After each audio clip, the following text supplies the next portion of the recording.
હવે આ તકે સાથે સાથે અમને સતત સહકાર આપતા રહ્યા છે. પોઝિટિવ એનર્જી હોય ને એ તમારા તરફથી અમને મળતી હોય તો એમાંના એક વાલી આજે આપણે એને ચૂકવા ન જોઈએ. રવિભાઈ સતત અમને અમારી સાથે હોય છે. અમને અમારા ખંભે હાથ મૂકીને કહેતા હોય કે વિરલભાઈ ક્યાંય સંસ્થા અટવાય તો હું બેઠો છું.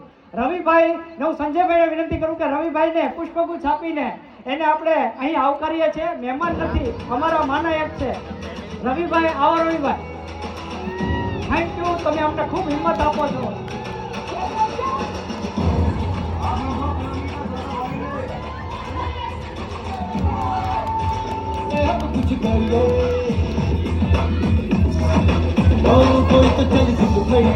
ખૂબ ખૂબ આભાર રવિભાઈ. ગણપતભાઈ અમારા આમંત્રણને માન આપીને આવેલા છે તો હેમંતભાઈને વિનંતી કરું કે ગણપત કાકાનો પુષ્પગુચ્છ આપીને જોરદાર સ્વાગત કરીએ. ગણપત કાકા તમને માનવ સંસ્કાર એપલ સ્વાગત કરે છે.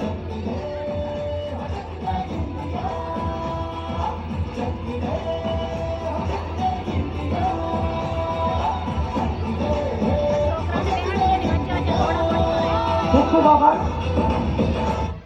હવે આ કાર્યક્રમ ને બધી જ ઉંમરના માણસોને ધ્યાનમાં રાખીને, કારણ કે 2 વર્ષથી લઈ અને મારી નજર પહોંચે છે તો ઘણાના બા દાદા પણ આવેલા છે.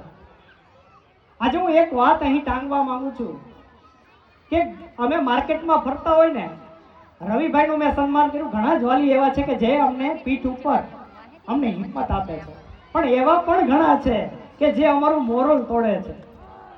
અમે માર્કેટમાં જતા હોય તો કાલ પરમદી એક વાલી મને એવા મળ્યા, આમ તો એમનું સન્માન લઈ લેવું જોઈએ કે વિરલભાઈ એન્યુઅલ ડે નું શું કામ છે? એન્યુઅલ ડે નું શું કામ છે?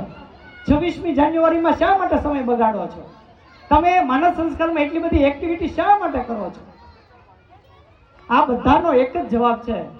પાંડુરંગ દાદાને મને આજે યાદ કરવાનો યાદ આવે છે કે પાંડુરંગ દાદા જ્યારે કોઈ ટીકા કરતા, નિંદા કરતા ત્યારે એક વાત એને કહેતા કે એક નાનો બાળક દરિયા કિનારે દરિયો જે માછલી બહાર લાવે ને એટલી તડપતી હોય, એટલે એ બાળક શું કરે? માછલી પકડીને ફરીથી દરિયામાં નાખે. એટલે આજે ટીકા કરવા વાળો માણસ હતો ને ત્યાંથી પસાર થતો હતો અને એના દ્રશ્ય જોયું કે આ બાળક શું કરે છે. એટલે એ બાળક આગળ ગયા ને કીધું કે તું આ શું કરે છો? ત્યારે એ બાળકે કેવો સરસ જવાબ આપ્યો કે હું માછલી બચાવું છું. હું શું કરું છું? માછલી બચાવું છું. ત્યારે એ વ્યક્તિ એવો જવાબ આપ્યો કે તું કેટલી માછલી બચાવી? આ દરિયો તો એની ઓટમાં કેટલી બધી માછલીઓ કિનારા પર ફેંકે છે અને તું કેટલી માછલી બચાવી? ત્યારે એ બાળકનો જવાબ સાંભળજો. એ બાળક એક માછલી હાથમાં પકડે છે અને કહે છે કે જો આ માછલી બચી ગઈ. માનવ સંસ્કારના આ બધી એક્ટિવિટીમાંથી કોઈ 5, 10 અથવા તો એક પણ બાળકમાં સંસ્કારનો ગુણ ખીલી જાય તો અમારું જીવન છે એ સાર્થક થઈ જાય. એના જ ભાગરૂપે આ બધા જ કાર્યક્રમો, એક્ટિવિટી કરવામાં આવે છે. હવે પછીની જે કૃતિ છે એ મારા વડીલો માટે, કારણ કે આપણે નાના બાળકોને પણ જોયા તો જૂના ગીતને કેમ ભૂલી જવાય, અહીં વડીલો પણ છે. તો હવે પછીનું જે કૃતિ છે મેરા જૂતા હે જાપાની, જોરદાર હું તમને વચન આપું છું કે આ કૃતિને તમે ભૂલી નહીં શકો 1 વર્ષ સુધી.